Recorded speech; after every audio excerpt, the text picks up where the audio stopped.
हर रोज एक नई कहानी देखने के लिए चैनल को सब्सक्राइब करें और बेल आइकन दबाना ना भूलें। अंजू विशाल के साथ शादी करके नई नई ससुराल आई थी और उसकी ननद पटियाला सूट पहनकर उसका स्वागत करते हुए कहती है, आइए नहीं भाभी, अब कैसी शर्म, ये घर तो आपका ही है। अरे बस कर पगली, अभी तेरी भाभी तेरे घर भी नहीं आई है और तूने अभी से तंग करना शुरू कर दिया। शर्म नहीं आती है क्या तुझे? माँ, भाभी से मजाक करना तो मेरा हक है, आप मुझे इसके लिए रोक नहीं सकती। कोमल इतना कहकर अपनी भाभी अंजू को घर बुलाती है और सब रस्मों को खत्म करने के बाद जब विशाल और अंजू अपने कमरे में जाते हैं तो अंजू का घूंघट उठाते हुए विशाल कहता है, सॉरी मेरी बहन की तरफ से। वो क्या है ना, उसे मजाक करने की बहुत बुरी आदत है। कोई बात नहीं, वैसे उसने सूट तो बड़ा अच्छा पहना था। हाँ, वो क्या है ना, माँ थोड़े पुराने ख्यालों की है तो उनको लड़कियों का सूट पहनना ही पसंद है, इसलिए कोमल हमेशा सूट ही पहनती है। छोड़ो ना, तुम भी क्या यार, मेरी बहन की बातें लेकर बैठी हो। चलो ना, अब हम एक दूसरे को थोड़ा और जान लेते हैं। इतना बोलकर विशाल अंजू के करीब आता है और थोड़ा वक्त साथ बिताता है। अब अंजू अपने ससुराल के रंग में ढलने लगी थी और उसने अपने ससुराल को अच्छे से संभाल लिया था। दिन बीतते हैं और एक दिन नाश्ते की टेबल पर जब सब नाश्ता कर रहे थे तो कोमल कुर्ती पजामी वाला सूट पहनकर अपना हैंडबैग लेकर आती है, जिसे देखकर अंजू मन में कहती है, ये ननद जी का हैंडबैग इतना फूला हुआ क्यों लग रहा है? खैर मुझे क्या। अरे भाभी, कहाँ खो गई हो? नाश्ता तो दो ना, मुझे कॉलेज जाने के लिए देरी हो रही है। अंजू कोमल को नाश्ता देती है और वो कॉलेज चली जाती है। दिन ऐसे ही बीतते हैं और कोमल रोज अलग अलग तरह के सूट पहनकर कॉलेज जाया करती।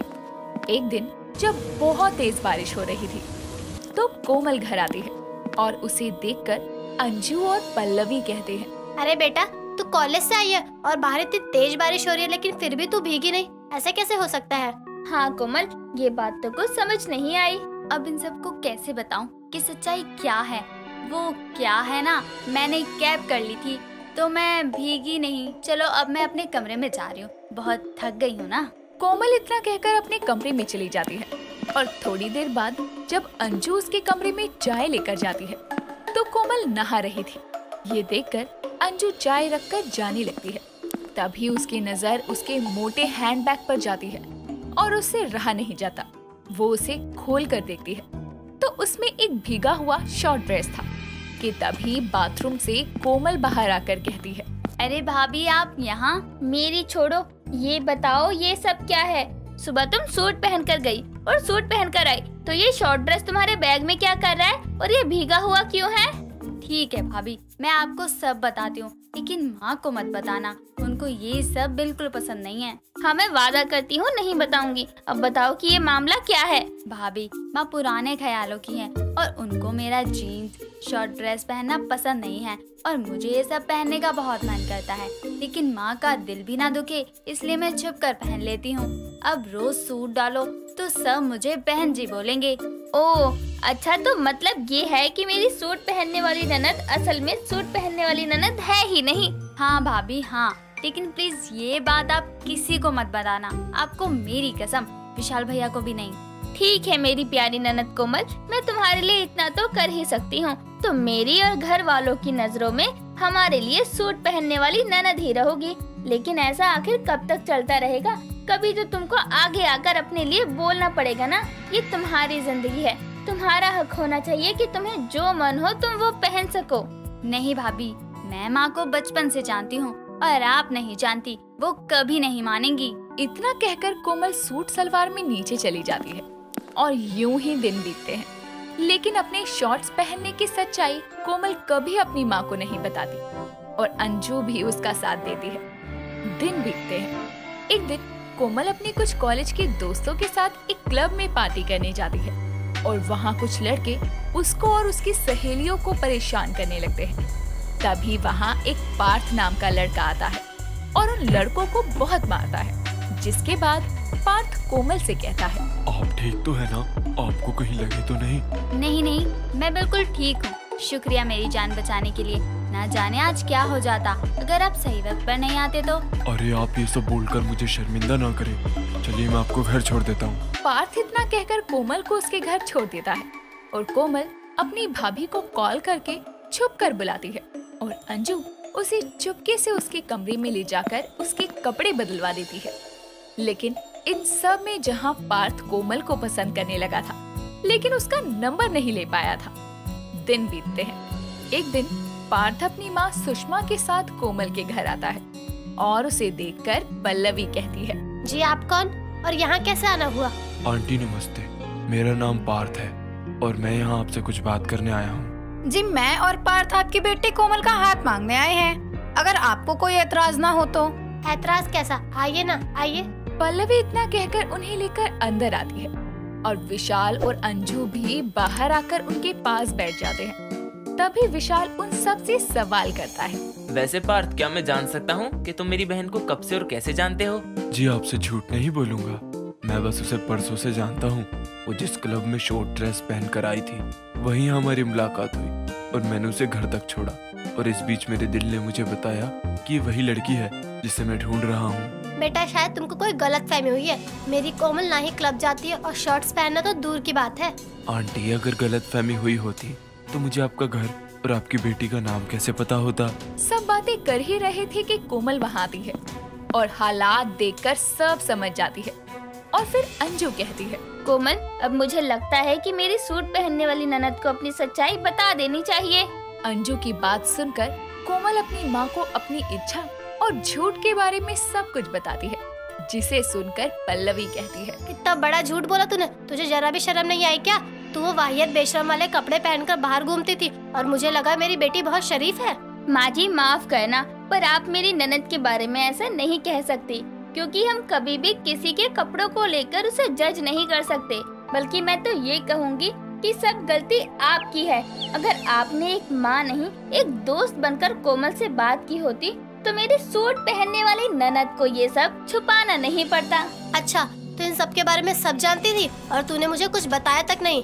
देख रहा है विशाल, अपनी बीवी को कुछ बोलता क्यों नहीं है तू? हाँ सही बोला आपने माँ, मुझे कुछ बोलना चाहिए। मुझे माफ कर दे कोमल, अगर तेरे भाई ने कभी तुझसे खुल के बात की होती तो तू ये सब मुझसे भी ना छुपाती। लेकिन मैं अपने कामों में इतना बिजी था कि तुझे समय नहीं दे पाया। तेरी जिंदगी है, तुझे जो पहनना है तू पहन सकती है। ये किसी किताब में नहीं लिखा कि सूट पहनने वाली का चरित्र अच्छा होता है और शॉर्ट्स पहनने वाली का खराब। हाँ कोमल, और अगर मेरे बेटे को तुम पसंद आई हो तो तुम में कोई कमी होगी ये मैं कैसे मान लूं? इसलिए तो मैं तुमको अपने घर की बहू बनाना चाहती हूँ। पल्लवी जी, आप भी सब भूलकर मान जाइए ना, अपनी बेटी की शादी करके उसे विदा करके हमारे घर भेज दीजिए।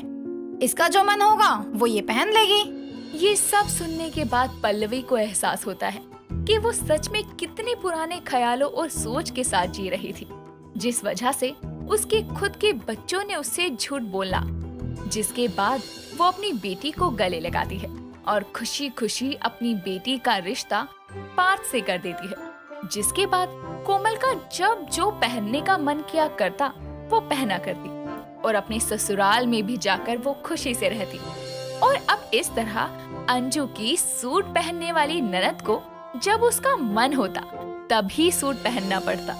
भारत देश के अलग अलग हिस्सों में कई तरह की चाय बनाई जाती है, जैसे कि ग्रीन टी, ब्लैक टी, कुल्हड़ वाली चाय, lemon tea, herbal tea, purple T इत्यादि। चाय की शौकीन चेतना कमरे में ब्लैंकेट ओढ़े सो रही होती है। तभी खिड़की से आ रही सूरज की किरणें उसकी आंखों पर पड़ने के कारण उसकी नींद खुल जाती है और उसकी नजर घड़ी पर जाती है, जिसे देखकर वो बोलती है, 8 बज गए, माँ अभी तक मेरी चाय लेकर नहीं आई। अगर दूध वाला नहीं आया था तो मुझे ग्रीन टी ही दे देती। उन्हें अच्छे से पता है कि बिना चाय पिए मेरी बॉडी में फुर्ती नहीं आती। चेतना जल्दी से नीचे आकर अपनी माँ को आवाज लगाती है।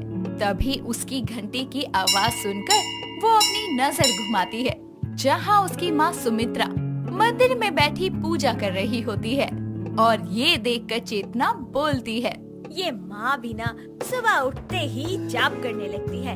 इनके तंत्र मंत्र खत्म होने का वेट करने से तो अच्छा है मैं खुद ही जाकर चाय बना लूं। चेतना किचन में जाकर चाय बनाती है और चेयर पर बैठी चाय पीने लगती है।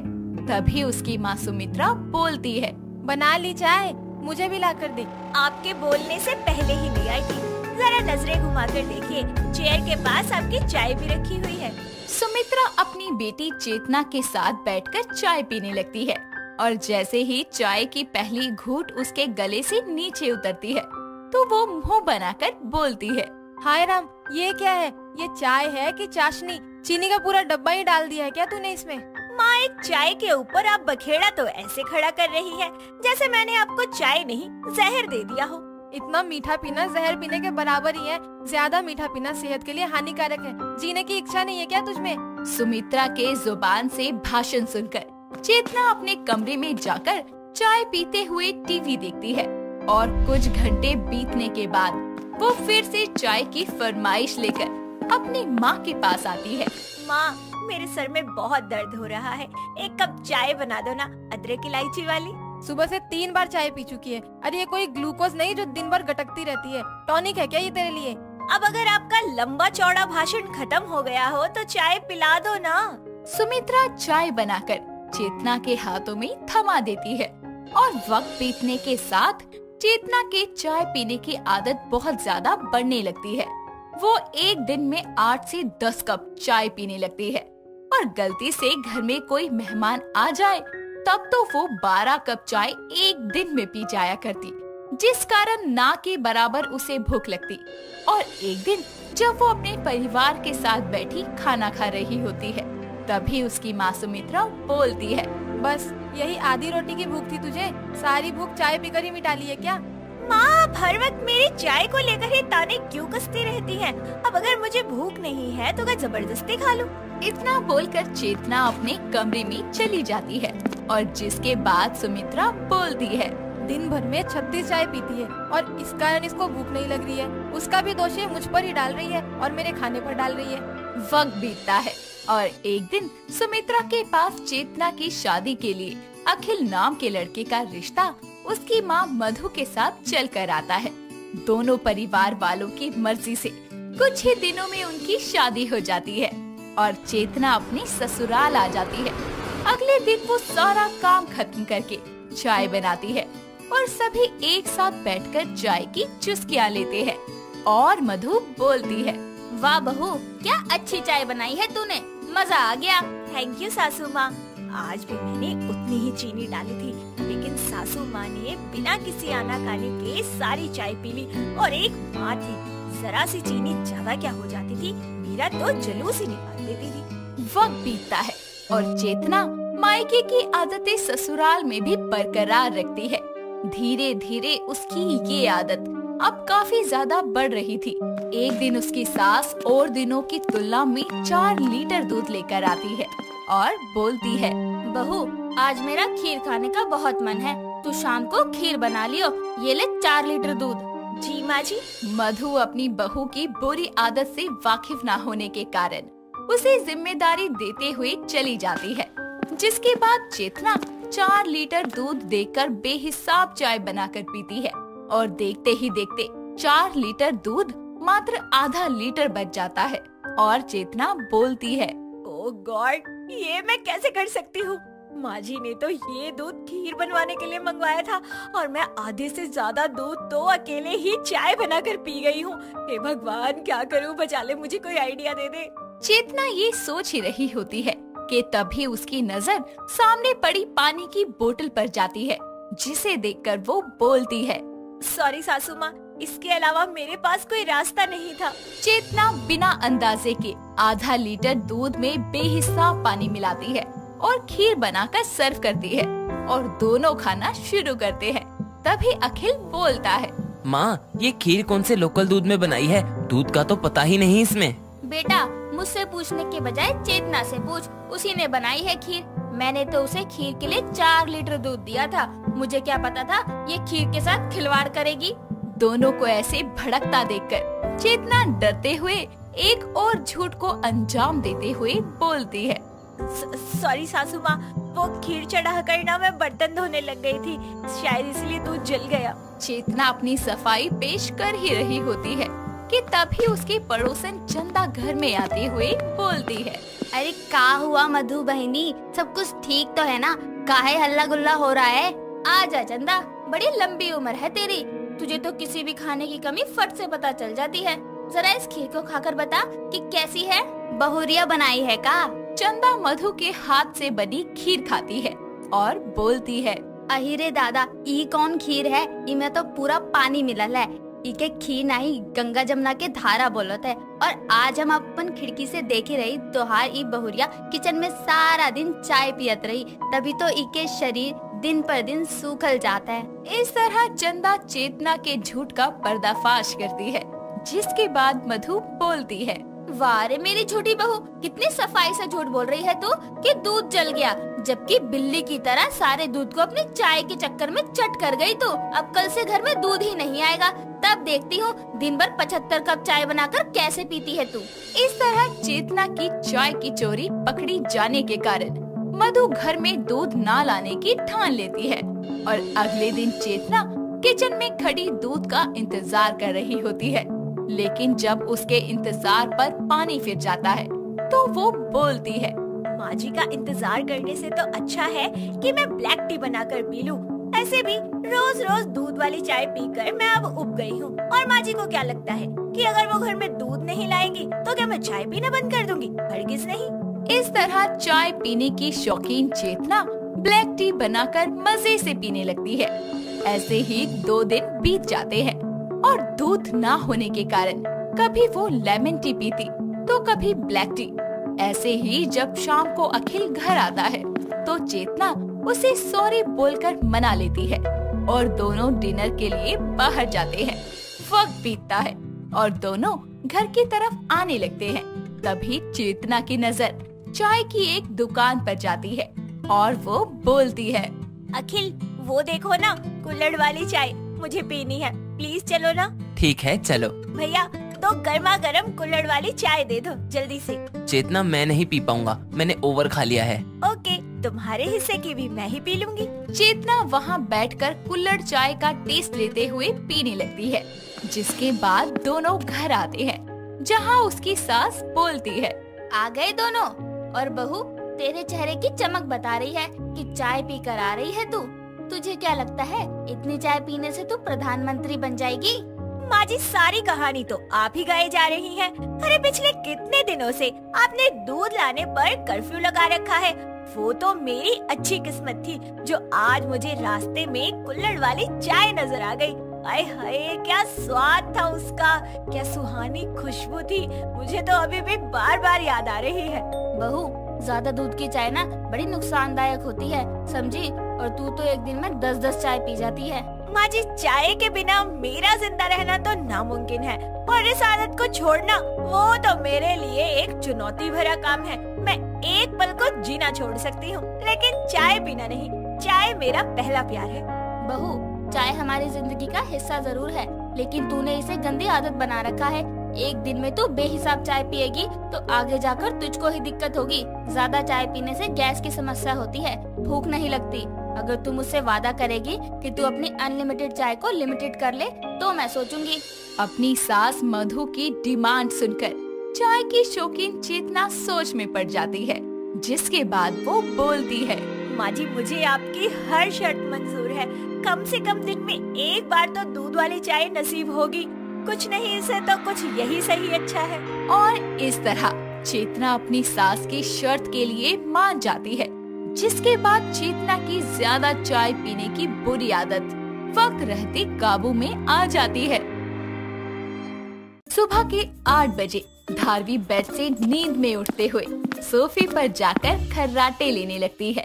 तभी उसकी माँ गायत्री उससे आवाज लगाते हुए वहाँ आती है और कहती है, धारवी, अरे ओ धारवी, तू नहाई कि नहीं अभी तक? ये लो, नहाई क्या? ये तो अभी तक उठी भी नहीं है। अरे ओ धारवी, उठना।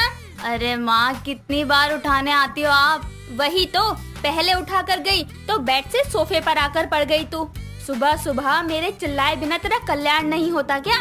लो, उठ गई, अब खुश? बोल तो ऐसे रही है जैसे उठकर मुझ पर एहसान कर दिया है। चल जाकर फ्रेश हो। इतना कहकर गायत्री वहाँ से चली जाती है और धारवी भी अंगड़ाई लेती हुई वॉशरूम की तरफ चलती जाती है। कुछ देर बाद सब नाश्ते की टेबल पर नाश्ता कर रहे होते हैं। तभी अंकुर थाली में जली हुई सब्जी को देखकर बोलता है। माँ, मेरी आंखें खराब हो गई हैं। यह सब्जी सच में जली हुई है। जली नहीं है बेटा, वो इस नालायक को उठाने के चक्कर में थोड़ी ज्यादा पक गई है बस। हाँ, तो अभी हमें ये जली और आपकी भाषा में ज्यादा पकी हुई सब्जी खानी पड़ेगी। बिल्कुल, और नहीं खाना तो अपनी 2 मिनट वाली मैगी बना ले जाकर। इतनी बड़ी हो गई है, ये नहीं कि घर के कामों में माँ का हाथ बंटवा दे। पर नहीं, इसको तो सोने और फोन चलाने से फुर्सत मिले तब ना। लगता है इस घर में बहू समय से पहले ही लानी पड़ेगी। बहू? अरे इसके चक्कर में मेरी क्यों बलि चढ़ानी है आपको? अभी मेरी उम्र ही क्या है? 26 का हो गया है, अब क्या 46 में घोड़ी चढ़ेगा?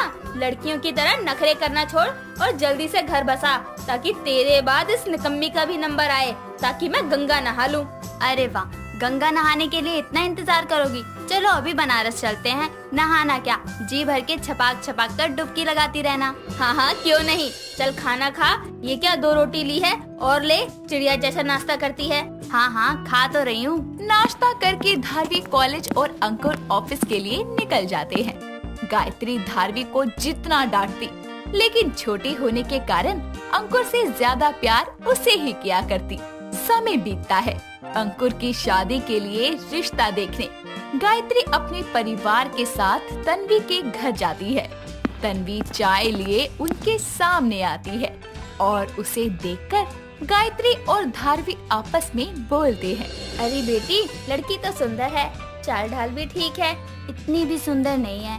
हाँ, जितने रिश्ते अब तक देखे थे उन सब में से तो मस्त है। मुझे तो पसंद है लड़की, मेरी तरफ से तो हाँ समझ। अरे आप लोग आपस में क्या खिचड़ी पका रहे हो? मुझसे भी तो पूछ लो कोई। शादी मेरी होनी है, आप दोनों की नहीं। ओहो भैया, ठंड रखो ना, हम बात कर तो रहे हैं। वही तो, तुम ही बातें कर रहे हो। अरे मुझे भी तो लड़की से बात करनी है। जिसके बाद दोनों पक्ष आपस में बातचीत करके रिश्ते को पक्का कर देते हैं और कुछ ही समय बाद सभी रीति रिवाजों के साथ अंकुर और तन्वी की शादी हो जाती है और गृह प्रवेश के साथ तन्वी अपनी ससुराल में कदम रखती है। एक दिन धारवी फोन चलाते चलाते हॉल में झपकियां ले रही होती है। तभी गायत्री वहां आकर तन्वी को आवाज लगाते हुए बोलती है। बहू, जरा एक गिलास पानी तो पिलाना। बहू, सुन रही है ना? ओ बहू। माँ भाभी घर में है, कोसों दूर नहीं, जो भोपू की तरह आवाज लगाए जा रही हो। अरे घर में है तो सुन क्यों नहीं रही मेरी बहू? आई सासू माँ, क्या हो गया? क्यों याद कर रही हो मुझे? अरे चैन से काम भी करने दिया करो। अरे भाभी, माँ ऐसी ही हैं, जब तक बिना बात के चिल्ला ना ले खाना नहीं पचता इनका। धारवी, क्या तो इसके सुर में सुर मिलाई जा रही है? और तू बहू, एक बार में सुन लेगी तो मुझे इतना चिल्लाना नहीं पड़ेगा। पानी मंगवाया था मैंने, पर तू लाई ही नहीं। बताइए, पानी के लिए आवाज लगा रही थी। आप रुकिए, मैं लाती हूँ। इतना कहकर तन्वी पानी लेने किचन में चली जाती है और धारवी अपने कमरे में। तभी गायत्री खुद से बोलती है। ये क्या बेटी बहू की पट रही है? आजकल दोनों ही सुनाकर चली जाती हैं मुझे। समय बीतता है और एक शाम अंकुर ऑफिस से घर आते हुए तन्वी के लिए दुकान से कुछ सुंदर नीली साड़ियाँ खरीदता है और जैसे ही घर पहुँचता है तो तन्वी उसके लिए पानी लेकर आती है। गायत्री और धारवी भी वहीं बैठे होते हैं। तभी तन्वी शॉपिंग बैग्स को देखकर बोलती है। अंकुर जी, इस बैग में क्या है? अरे भाभी, पूछने जैसा क्या है, देख लो ना। लाओ मैं देखती हूँ। तभी वो बैग से सुंदर सी चमकती हुई साड़ी को देखकर बोलती है। वाह भैया, कितनी प्रिटी साड़ी लेकर आए हो आप। पर ये है किसके लिए? अरे मेरे लिए, और किसके लिए? अगले महीने मेरा जन्मदिन जो है। अरे बेटा, इतनी जल्दी गिफ्ट देने की क्या जरूरत थी? चल कोई नहीं, अब तू ले ही आया है तो मैं एक बार पहन के देख लेती हूँ। माँ जी, कैसी बातें करती हैं? इतनी चमकीली साड़ी भला आपके लिए क्यों लेकर आएंगे? इन्हें अच्छे से पता है कि आप सिंपल बॉर्डर वाली साड़ी पहनती है। ये साड़ी तो अंकुर जी मेरे लिए लाए हैं। नहीं पहनती, लेकिन बेटा लाया है तो मना भी तो नहीं कर सकती। पर माँ जी, ये साड़ी आपके लिए है ही नहीं। अरे सास बहू झगड़ा करना बंद करो। माँ, ये साड़ी ना भैया आपके लिए लाए हैं, ना भाभी आपके लिए। ये साड़ी तो भैया मेरे लिए लाए हैं, है ना भैया? उसके इतना कहते ही गायत्री और तन्वी दोनों अंकुर को तिरछी निगाहों से घूरने लगती है और बेचारा अंकुर बोले तो क्या बोले। तभी धारवी धीरे से उसके कान में बोलती है। ऐसे चुप क्या खड़े हो? हाँ बोलो, वरना ये सास बहू आज आपको छोड़ेंगी नहीं। हाँ हाँ, धारवी के लिए है ये साड़ी। वो उसने कुछ दिनों पहले कहा था मुझे, तो मैं ले आया। आप सच कह रहे हैं ना? सच में? ये साड़ी मेरे लिए नहीं थी। मैं हाथ मुंह धोकर आता हूँ। धारवी चल खाना लगा दे। इतना बोलकर वो फट से वहाँ से निकल जाता है और धारवी भी साड़ी लेकर मटकती हुई अपने कमरे में चली जाती है। तभी तन्वी बोलती है, माँ जी, हम तो बहस ही करते रह गए और साड़ी आपकी बेटी लेकर चली गई। हाँ बहू, न साड़ी तेरे हाथ लगी न मेरे हाथ। चल खाना खाते हैं। चलिए माँ जी। और इस तरह सास बहू की बहस में बेटी साड़ी पर कब्जा कर लेती है। ऐसे ही सास बहू और बेटी के आपस में आए दिन किस्से हुआ करते थे। एक दिन उनकी पड़ोसन मंगला हाथों में खाली कटोरी लिए उनके घर आकर बोलती है, लो, गायत्री तो हॉल में ही बैठी है। हाँ अच्छा है, तेरी नजर पड़ गई, वरना मेरे नाम की माला जपते हुए आती तू। अरे मैं कह रही थी एक कटोरी चाय पत्ती तो दे जरा, वो चिंटू के कुछ दोस्त आने वाले हैं। मैं दुकान चली जाती, पर तुझे तो पता है ना कि ज्यादा दूर मुझसे चला नहीं जाता। हाँ हाँ क्यों नहीं। बहू, तन्वी बहू। हाँ माँ जी। जरा मंगला को थोड़ी चाय पत्ती तो लाकर दे दे। चाय पत्ती? हाँ लाती हूँ। इतना कहकर वो किचन से कटोरी में थोड़ी सी चाय पत्ती लाकर मंगला को देती हुई बोलती है, ये लीजिए आंटी, इतने में काम चल जाएगा ना? अरे गायत्री, कैसी कंजूस बहू है तेरी। इतनी बड़ी कटोरी में चुटकी भर चाय पत्ती ला कर दी है। इससे अच्छी तो तेरी बेटी है, कम से कम कटोरी भर चीजें तो देती है। अरे मंगला, वो तो अपने बाप का समझकर यूं ही चीजें दे दिया करती है, पर बहू तो बचत करना जानती है ना। ओहो, कह तो ऐसे रही है जैसे मैं रोज रोज तेरे घर कुछ न कुछ मांगने आ जाती हूँ। तभी धारवी भी वहाँ आती है और ताने मारते हुए बोलती है, अरे आंटी रहने दो, 2 दिन पहले ही लगातार आप 1 हफ्ते तक कटोरी कटोरी चीनी लेकर जा रही थी। अब कटोरी वही है, लेकिन चीनी की जगह चाय पत्ती मांगने आई हो। अरे वाह मंगला आंटी, बुद्धि तेज चलती है आपकी। अरे गायत्री, समझा अपनी बहू बेटी को कुछ, ये तो हाथ धोकर मेरे पीछे ही पड़ गई। अरे तो गलत क्या कह रही है? माना तू पड़ोसन है और पड़ोसियों में ये चलता है, लेकिन तू तो बस मुंह उठाए खाली कटोरी लिए यहाँ टपक जाती है, जैसे यहाँ तो जनरल स्टोर खुला है। हाय दैया, सास बहू बेटी के एक सुर निकल रहे हैं। अरे मंगला, इससे पहले कि इज्जत का फलूदा हो, निकल ले यहाँ से। इतना कहकर पड़ोसन मंगला चुटकी भर चाय पत्ती लिए ही वहाँ से चलती बनती है। दोस्तों, अगर आपको ये कहानी पसंद आई तो इसे लाइक करें, शेयर करें और कमेंट करके बताएं कि कहानी में आपको सबसे अच्छा क्या लगा।